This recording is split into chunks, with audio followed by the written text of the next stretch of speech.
May 8, 2003, three Santa Barbara educational institutions collaborated in a highly successful and historic technology demonstration and performance.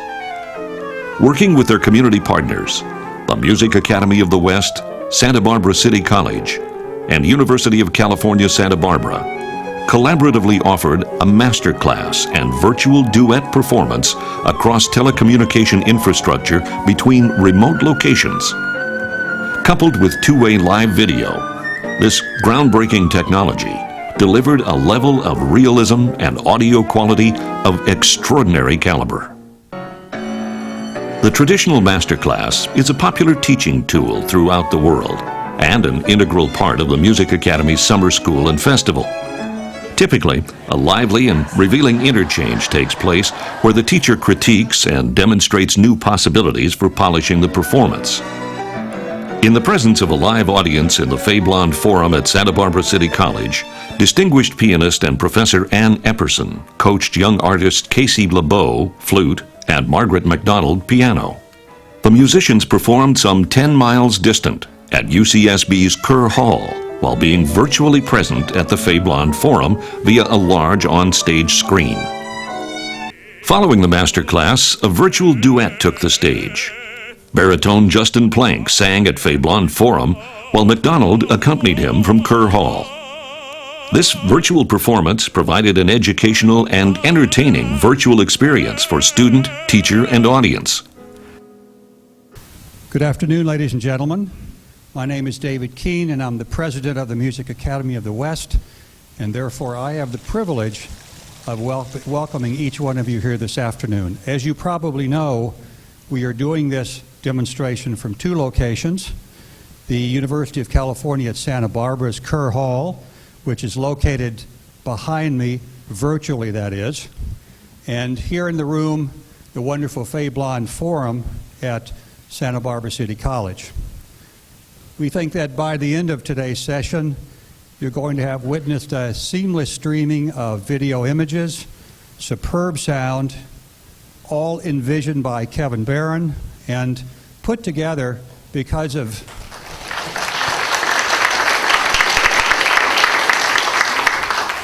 I should have paused there myself. Put together because of this incredible array or consortium of partners that we have here. And the partners really have allowed us to do something in real time that really is over two distant locations or over a distant area. The people who have helped put all of this together are listed in your program. You'll note individuals toward the back of the program and also organizations. But I wanted to highlight two particular groups. First of all, I wanted to thank John Romo, the president of Santa Barbara City College, and also Henry Yang, the chancellor of the University of California at Santa Barbara, for making their facilities available. Without their help, we would not be here today. And that's worthy of applause as well.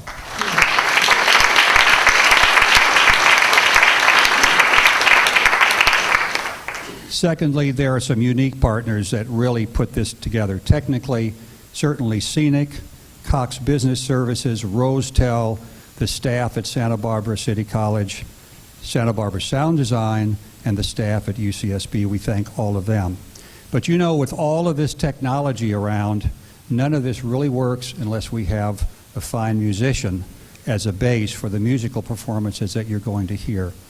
And we certainly have that in Ann Epperson, our longtime colleague and friend.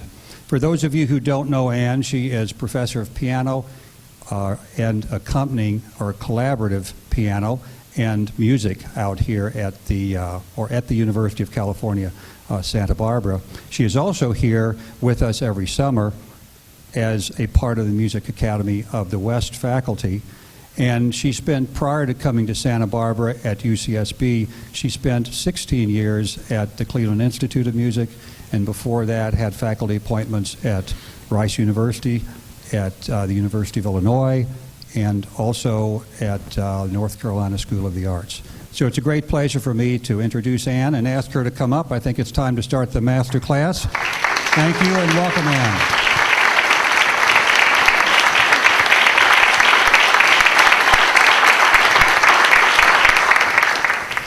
Thank you, David.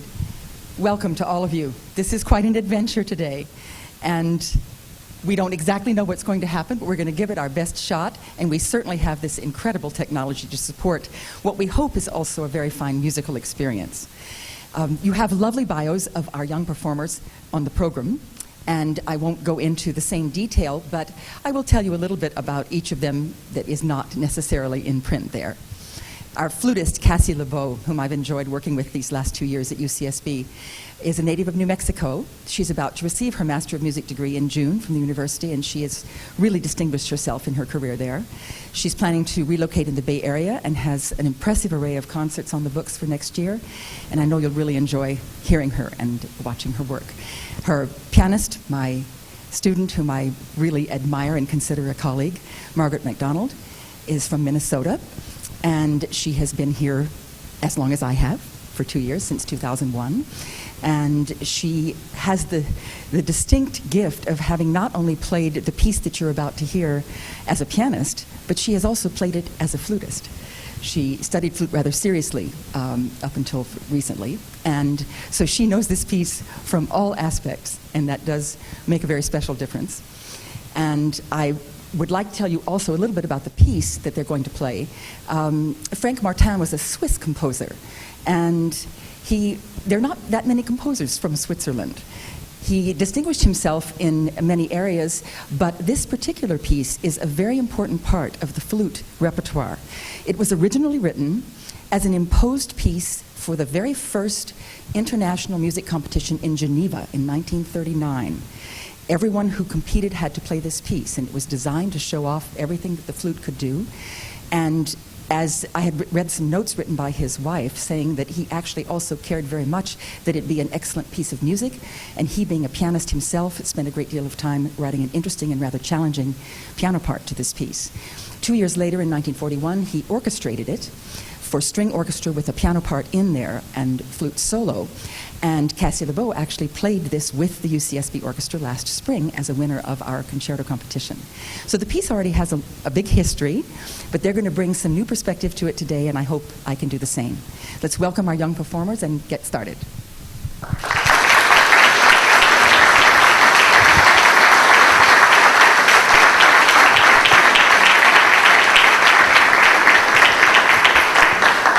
I've asked them to perform the piece for you. It's a short piece, about 6 minutes long, to play it for you first, and then we will start to work on it so that you get an overview of what's going on in this music.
Well, as often is the case in master classes, they sound great. And I could just say, bravo, ladies, that was terrific. We can all go home now. But there's always something to say, especially about such a great piece that's rather complex.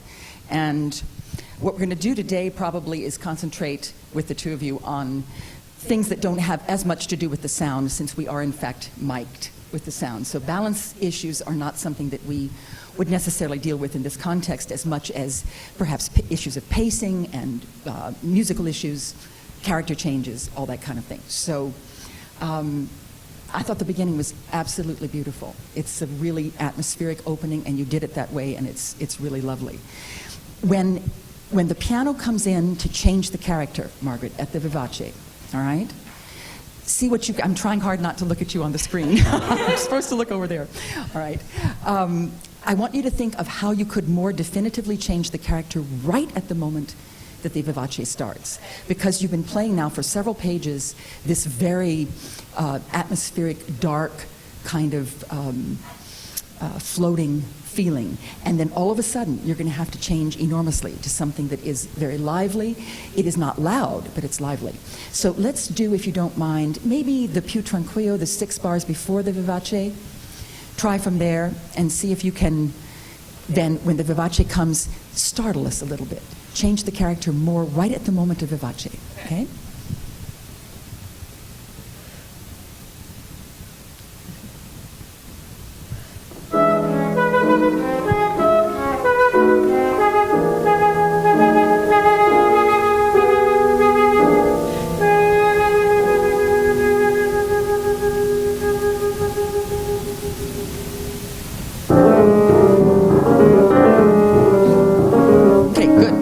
Good. That's better already, because you were thinking about it, right? And what you want to do, Cassie, is to hold your note right until the moment that she starts. In other words, we don't need to have a gap in between. There's a fermata on the note that the flute is playing, but not on the space between the two parts. So, Margaret, what did you do that time? What were you conscious of doing to make a difference? I just thought of the attack on the very first note being a little more. Yeah, and a faster attack, so that there's more energy from the first note. Because eventually, of course, we knew exactly what was going on as you grew into the passage. You also actually got a little faster after the first couple of bars. So what you want to do is imagine your tempo right before you start, and do the vivace from the very first bar so that it doesn't speed up as you go through the next several bars, all right? Now, let's do it one more time. And this time, what I'd like to have happen is a more explosive flute entrance at the forte. Set her up, make her want to play forte there, really get excited, and then within the next 2 bars, it comes all the way back down in your part, Margaret, to this energetic but very covered feeling. So let's see if we can't be just a little more dramatic with this. Same place, one more time.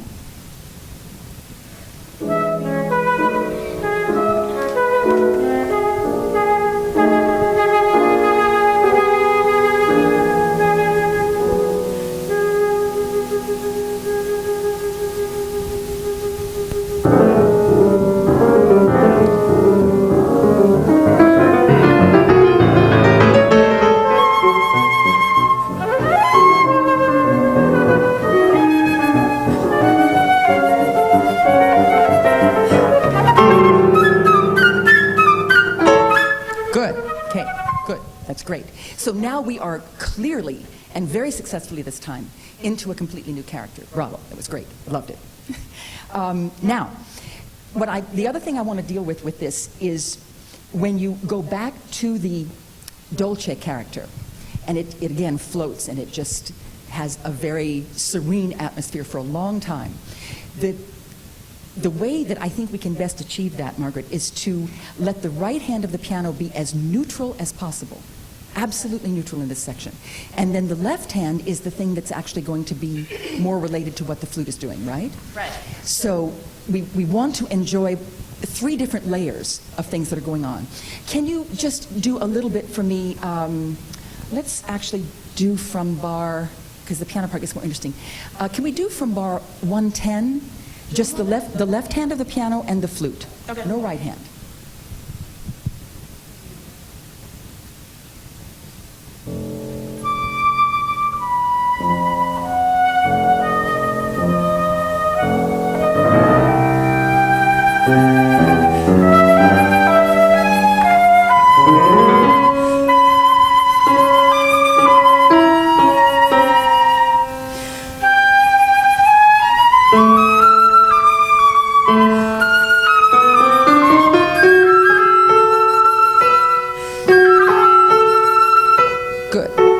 Good, this is good. Do you still have the page turner handy? Nope.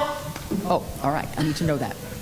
All I don't. right. Okay, perhaps we can, at some point, we may need to call Tiffany Okay. into service over there. Okay. All right. Now, that's really what's going on musically. That's the structure of what's happening. So don't let the right hand assume too much importance ever. This Okay. is a long, big crescendo, right? You're getting louder and louder as the music goes on, but it should all come from the flute and the left hand of the piano with that sort of zoning material in the right hand of the piano simply following along. Okay. Okay. So can we try it from that same place? Sure. From 110 with all hands on deck. Okay. All right.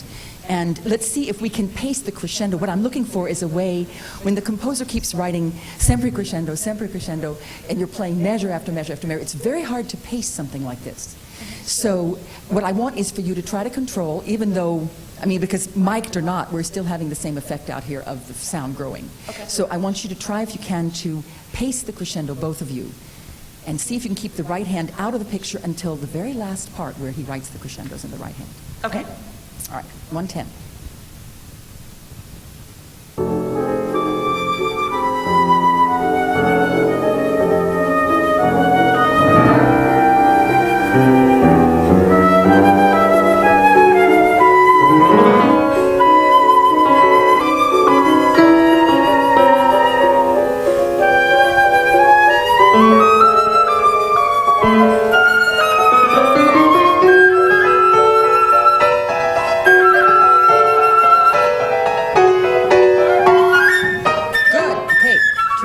Terrific. Okay, now that was actually interesting. It's interesting, Marty. There's actually a much better balance. Okay. You know, Mike's notwithstanding. That was a much Right. better balance because before you were actually leading the crescendo with your right hand, and it became a little bit thick for Cassie. Okay. For the sound. Now, at the moment at which you turn the page, Yes. then you emerge, Yes. right, and you are the music, that whole bar with your right hand. So Okay. then, all of a sudden, the right hand, which has been secondary up to this point, becomes primary, and it carries us so that then Cassie has something to take off on her big run Okay. with, okay? Okay. So that's the right idea, absolutely. Okay. That was extremely successful out here, actually. I liked that a lot. Can we, without a page turner, I won't have you go through this, but what I'd like to have happen now is that we would take that page, in other words, the top of your page turn, even though we have, imagine that we've built up all that sound, and now we're going to have this intense conversation between the two of you, rhythmically, all right? And then my understanding of this and my feeling about how it's supposed to go is that it stays intense, Cassie, throughout your dun dun dun dun dun dun all the way to the E, and you're now sustaining the E all the way to the end, which is interesting. The piano part actually has a diminuendo and rallentando. So you might want to consider the possibility of just letting that long E follow the piano part a little bit. And as she tapers down, just as an experiment. There are many right ways to do this music. So try maybe just following her part this time. And as she loses sound going down, let your E relax a little bit before the cadenza. Okay? So just the top of your page, Margaret, give her the...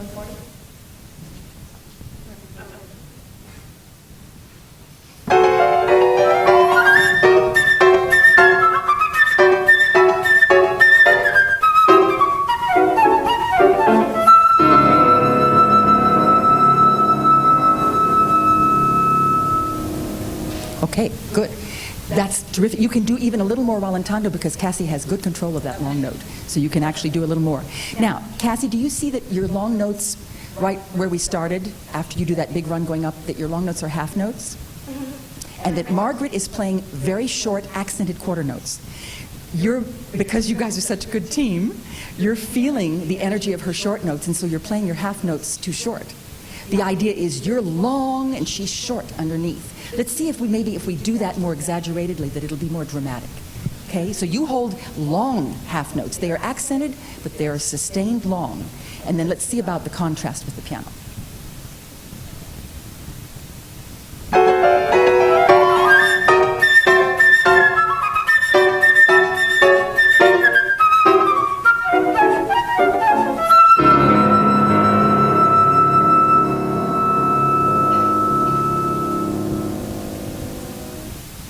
Now there's an atmosphere.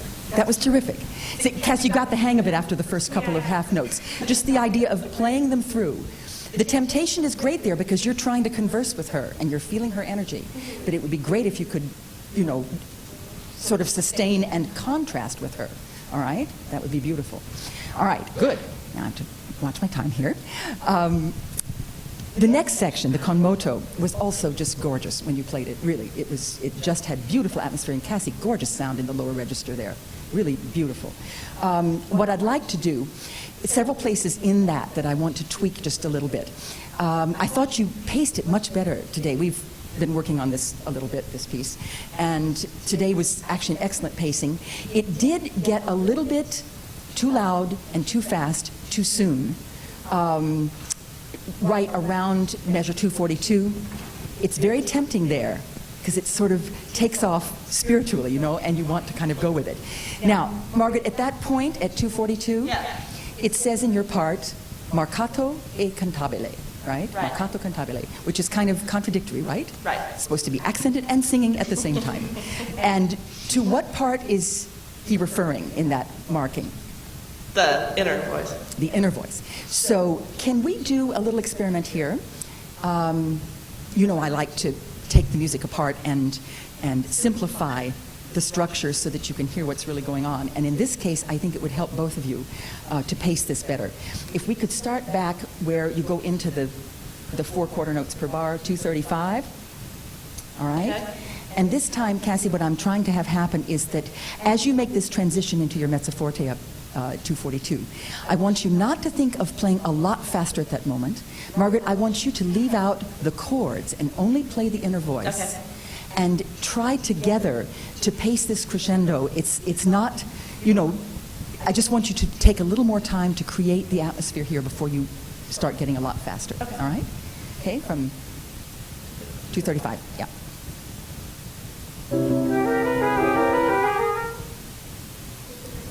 That's a little fast, Cassie. We're coming real slow here now still.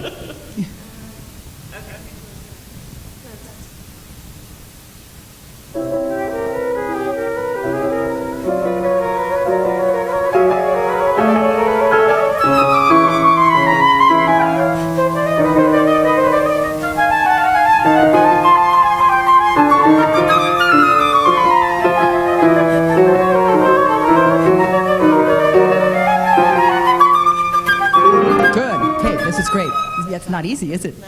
You guys did good. You did good. But it made Cassie more aware of having to be rhythmically responsible.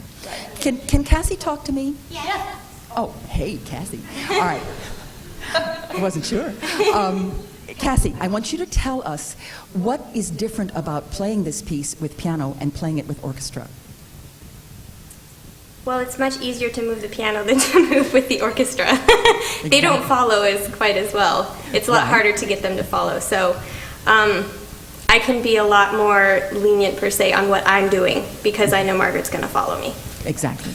Now, if Margaret, though, is being a good collaborative partner, she's going to make sure that she's helping you to achieve the kind of rhythmic stability that will make it possible for you to have a good time when you play it with orchestra as well.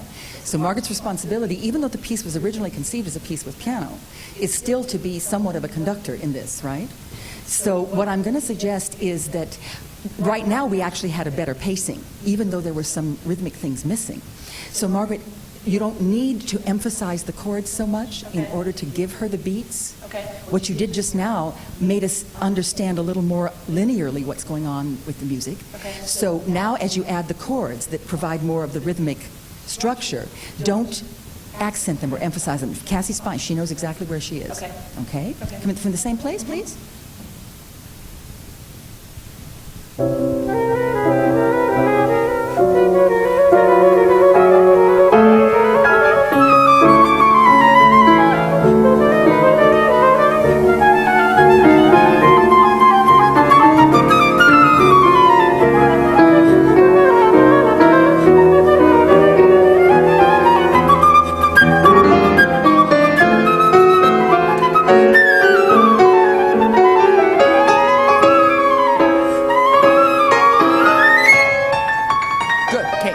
Good. Now, this is interesting. Things are happening that I wasn't really expecting in this context. That also solved another place where there was a little bit of a balance traffic jam, you know, because you are now voicing differently, and I'm really understanding, I'm hearing Cassie more, but I'm also hearing musically more what's happening in the piano part. It's wonderful. I love it. Okay? Now, you tend to get a little bit too loud, Margaret, a little too soon because of that lovely ascending scale, the thing that goes, you know, it makes you want to get all excited. So just, you know, don't force those octaves. Okay. Pace yourself. You still have a bunch of measures to go before you explode. Okay. All right? So now, when you get to the presto, Yes. this is a constant build-up. According to the composer, he wants this to keep getting faster and faster and faster, and then it just explodes at this piano cadenza, at the presto, all right? Now, I'm going to suggest to you that you not take time at the beginning of the presto. I know that it feels more secure, you know, to so find yourself where you are, but I'd love for you to just take a chance Okay. in front of all these jolly people. You know, just when you get there, you are going off the edge of the cliff in one of those marvelous parasailing things like they have here, you know, and you're just going to go. There is no stopping. There is no thinking about what's down there. You're just going to go, all right? So I want you to take it from, let's set it up here a little bit. Cassie, would it be okay to start at 260? I think so. Take a look and tell me. Or anywhere in that vicinity would be good.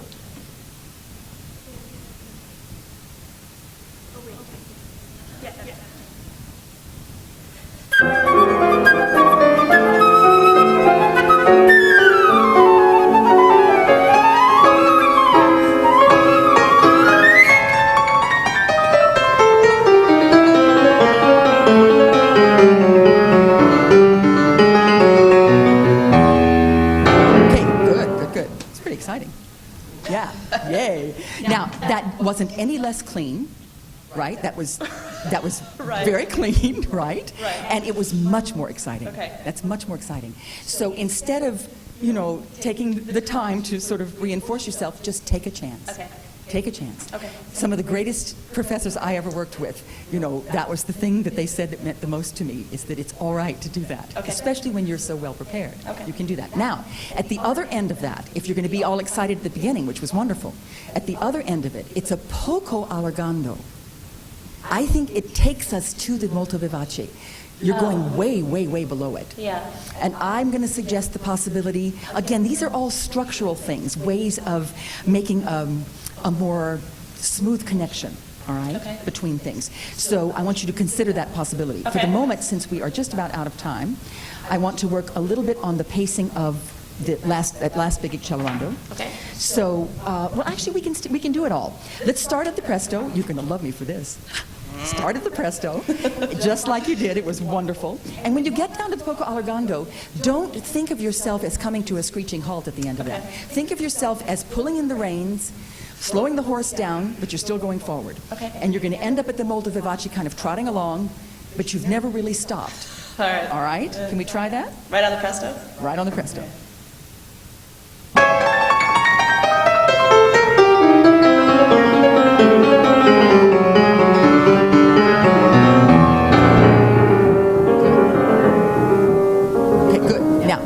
That's a wonderful transition.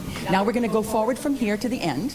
And actually what I think I'll do is jump a little bit, because you guys did this beautifully, this material after this. Let's go to the meno mosso. Okay. All right, which gives us the last chance in this piece to just take a deep breath, start over a little bit, lay back, and get ready for that last final push. Now, what I missed in it a little bit was the same thing, Margaret, that we were working on in that previous section around 242, is that there are too many, the chords are too heavy on the downbeats, and that syncopated melodic line in the tenor voice, in the middle voice, Okay. is what I want you to think of leading with. Okay. That's going to make the balance better with Cassie, and that's going to work better, all right? Okay. Then when we get to the, if we can manage, this is up to both of you, and actually Cassie has to be the real generator of this. When we get in sight of the presto, when you can see that it's coming, try, Cassie, to control it so that you don't actually reach that tempo until you get to the presto. And when you're there, then you have set yourself up, you have revved up and geared up, and there you are. And then we will know it. And then the rest of the coda is in that, which you did wonderfully, by the way, it was terrific. That's in that presto tempo. It's getting from the meno mosso to the presto if you can do it sort of organically, so that we can feel it. It has nothing to do with knowing a lot about the music or anything, except everyone understands rhythm. Everybody can feel, even if they don't know what they're feeling. They can feel you little by little pacing yourselves and getting to that presto, all right? So from the Menemosa to the presto, and then I think we'll have to say goodbye.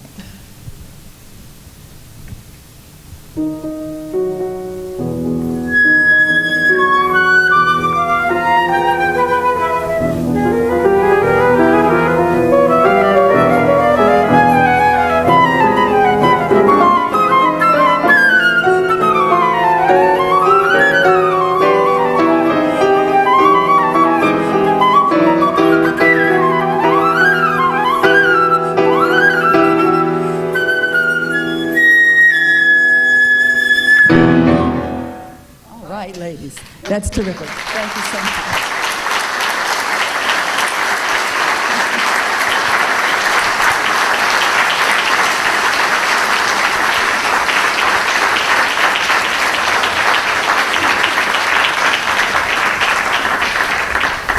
Thank you both very much. As you can see, ladies and gentlemen, it's really hard. You always think you're not going to think of enough to say, and then there's never enough time, because there's always more to say. But when you're working with young people with such gifts, it's really just a total joy. And now we're going to try something even more experimental, and that is a virtual performance. And Margaret's going to stay at the piano, and her colleague, Justin Plank, is going to come here on the stage, and they are going to perform 3 selections for you for voice and piano. And it's a great pleasure for me, actually, to have worked with these young people these last 2 years. Justin has been a real high spot in my career here. Justin is from Sacramento originally. You can see all the things he's achieved in his bio. He's actually quite well known for his young years. And I did want to mention that there's so many wonderful philanthropic souls here in the Santa Barbara area, and Justin has been a beneficiary of that. His entire undergraduate career at the university here was supported by the prestigious Carnes Clark Scholarship. So he's been a most worthy recipient of that award. So we're wishing him all the best for his new adventure at Yale, but meanwhile he'll be here during the summer, and I hope you'll come and enjoy hearing him and watching him at the Music Academy. So now he and Margaret will perform for you virtually.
it to his lips.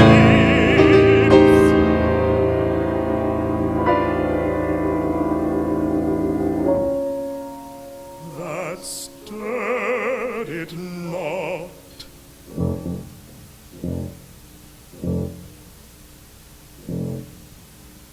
And said to me,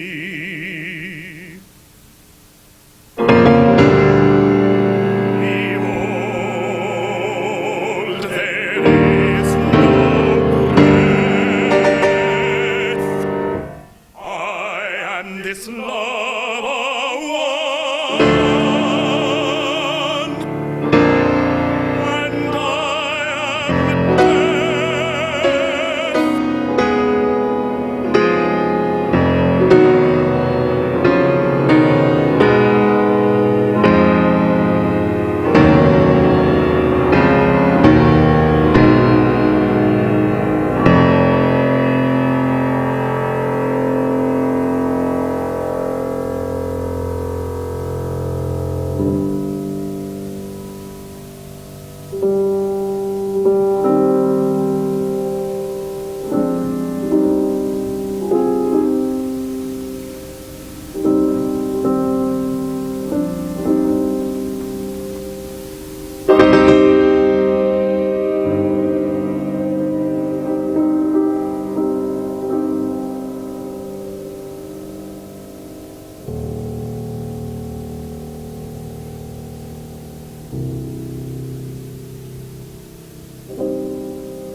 Isn't it rich? Are we a pair? We here at last on the ground, you in midair. Send in the clouds.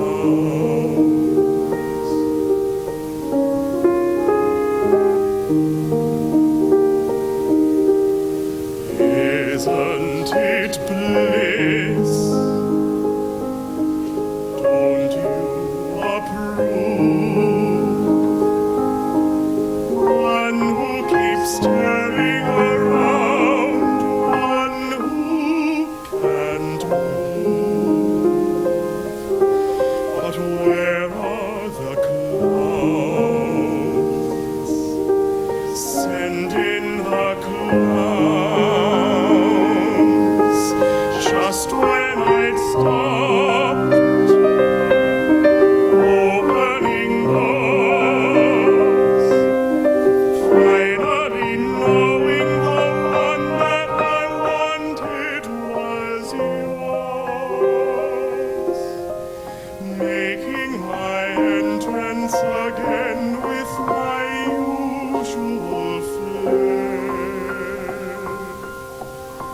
Sure of my lies,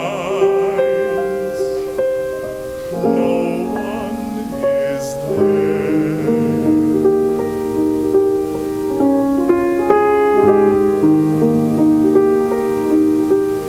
Don't you love farce? My fault, I fear. I thought that you'd want what I want. Sorry, my dear. And where are the clouds? Quick, send in the clouds. Don't bother, they're here.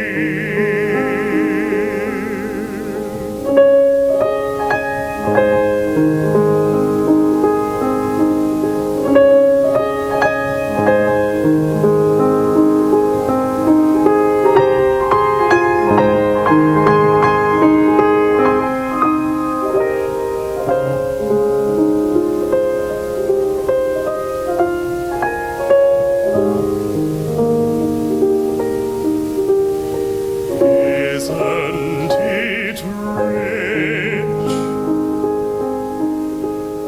Isn't it queer? Losing my time in this late in my career. And where are the clouds? There ought to be clouds. Well, maybe next year.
I think we all came here this afternoon ready to be impressed with what we saw and heard technically. But I'll tell you, the level of teaching that Ann Epperson brought to the stage and the level of professionalism by these young performers just is quite extraordinary. And I thank them again for their work here and also at University of California, Santa Barbara. So if you're in the room or if you hear me, thank you very much.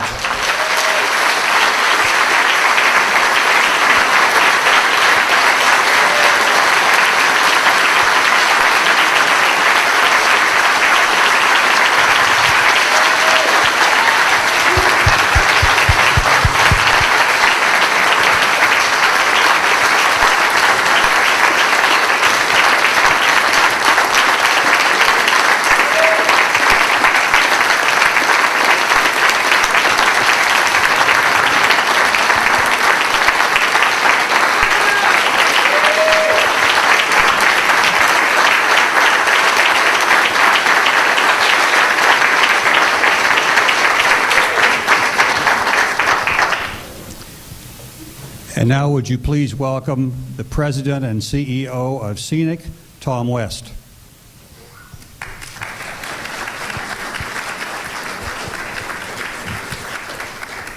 Thank you, David. On behalf of Scenic, we want to thank you for the opportunity to participate and for the kind of visionary leadership that David Keynes and Brian Stemfords from the Music Academy of the West have had in undertaking this. And just to second what David said in terms of the kind of teaching that takes place with Professor Epperson and our outstanding students is really just an example of what we in the network business are trying to do behind the scenes. We're trying to build a capability that will enable the kind of teaching and learning, the kind of performance that was done today take place throughout California, where in fact a master teacher like Professor Epperson can in fact encounter students wherever they may be to bring them along in a learning experience. So it's really gratifying to see this experience take place and to know that in a few years it's going to be sort of old hat. That's what we hope. And also let me acknowledge the kind of community cooperation that's taken place. You see the list of community organizations that have made this possible. And that's the future. It's collaboration. It's participation by a variety of people in the community that make these things happen in terms of virtual teams. And I think on behalf of those of us that have come here for a conference who, in a sense, represent the nerds, social nerds, by the way.